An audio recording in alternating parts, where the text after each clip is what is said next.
Panchatantra story snake and monkey. Monu बंदर पेड़ पर उछल कूद कर रहा था। तभी उसने नीचे देखा, एक सांप पेड़ के नीचे बने बिल से निकल रहा था। वह शिकार की तलाश में था। तभी मोनू को शरारत सूझी। उसने पेड़ की डाल को अपनी पूंछ से लपेटा और नीचे लटक गया। फिर वह सांप से बोला, क्या हुआ भाई, आज कोई शिकार नहीं मिली? सांप ने फन उठाकर देखा, उसे बहुत गुस्सा आ रहा था।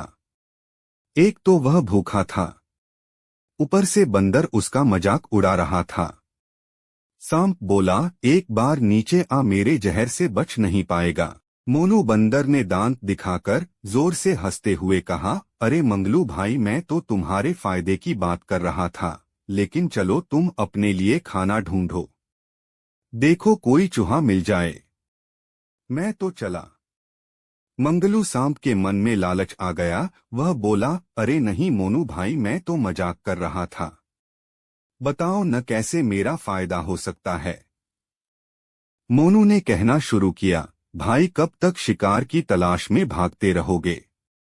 मेरी बात मानो तो मैं तुम्हारे लिए ऐसा इंतजाम कर सकता हूँ कि तुम्हें अपने बिल में रहते हुए ही रोज दूध पीने को मिल जाएगा। मंगलू सोच में डूब गया, कितना अच्छा हो कि कहीं जाना भी न पड़े और दूध भी पीने को मिल जाए।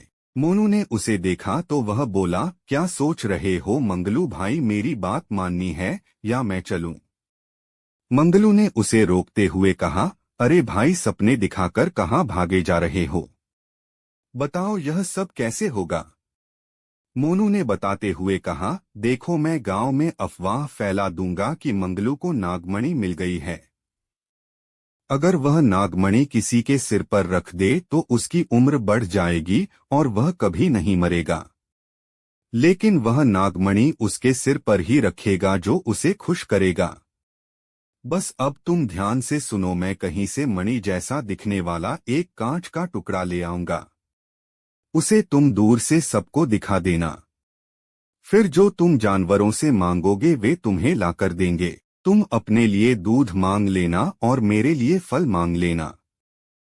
मंगलू यह सुनकर बहुत खुश हुआ और बोला, वो तो ठीक है, लेकिन अगर कुछ दिन बाद मेरी पोल खुल गई तो क्या होगा? यह सुनकर बंदर हंसने लगा और बोला, भाई गांव के कुछ नई उम्र के जानवरों के सिर पर तुम यह मणि रख देना। उनकी उम्र तो पहले ही काफी होगी। बाद में जो बुजुर्ग होंगे वो मर जाएंगे। इससे सबको लगेगा कि मणि का असर हो गया है।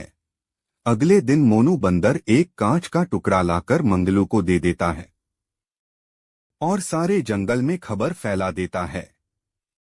अब तो मंगलू और मोनू दोनों के मजे आ जाते हैं। दोनों को खुश करने के लिए जानवर तरह तरह का खाना, दूध सब दे जाते थे। कुछ दिन तक सब ठीक चलता रहा। मंगलू बहुत घमंड में आ जाता है। वह कुछ नए जानवरों के सिर पर मणि रख देता है। एक दिन गांव में हाथी और शेर बात करते हैं।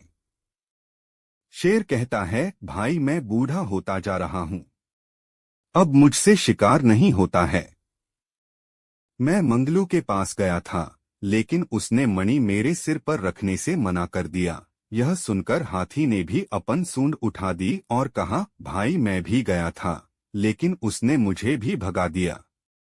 हमें उससे वह मणि छीननी होगी। यह सुनकर शेर बोला, लेकिन उसे बिल से बाहर कैसे निकालेंगे? हाथी ने शेर को एक तरकीब बताई। वह बोला, एक बर्तन में दूध भरकर उसके बिल से कुछ दूर पर रख देना और मैं उसे आवाज दे दूंगा। जब वह बाहर आएगा तो मैं अपने पैर से उसका सिर कुचल दूंगा। वह मर जाएगा और मणि हमें मिल जाएगी। शेर ने कुछ देर सोचने के बाद कहा, ठीक है, ऐसा ही करते हैं। तुम सांप को ठिकाने लगा देना और मैं उस बंदर के बच्चे का शिकार करूंगा। अगले दिन उन्होंने ऐसा ही किया। हाथी ने बिल के पास जाकर आवाज दी, मंगलू भाई, मैं आपके लिए ताजा दूध लाया हूं, जल्दी से बाहर आ जाओ। मंगलू खुशी खुशी बाहर आकर दूध के कटोरे की ओर बढ़ने लगा। तभी हाथी उसका सिर पैर से कुचलने लगा। धूप के कारण हाथी की परछाई मंगलू ने देख ली। वह एक तरफ हो गया। मंगलू बोला, भाई मुझे क्यों मार रहे हो? यह सुनकर शेर जोर से दहाड़ा, बड़ा घमंड है न तुझे, अब देख तुझे मारकर तेरी मणि हम ले लेंगे। मंगलू शेर के पैरों में जाकर लेट गया। वह बोला, महाराज मुझे माफ कर दीजिए, ये कोई मणि नहीं है, यह तो एक कांच का टुकड़ा है। इस मोनू ने मुझे यह दिया था। और मंगलू ने सारी बात बता दी। इधर हाथी ने गुस्से में अपनी सूंड में मोनू को लपेट लिया। मोनू को लगा कि वह मर जाएगा। उसने मंगलू से कहा, भाई जल्दी से हाथी को काट लो जिससे मैं बच जाऊं। मंगलू बोला, भाई इससे पहले हाथी मुझे अपने पैर से कुचल देगा। मैं तो जा रहा हूं। मोनू समझ चुका था कि अब मंगलू उसके कहने में नहीं आएगा। वह बोला, हाथी भाई मुझे माफ कर दो, आगे से कभी ऐसा नहीं करूंगा। शेर ने कहा, सुन बे बंदर, भाग जा इस जंगल से, यहाँ के जानवरों को भड़का रहा है।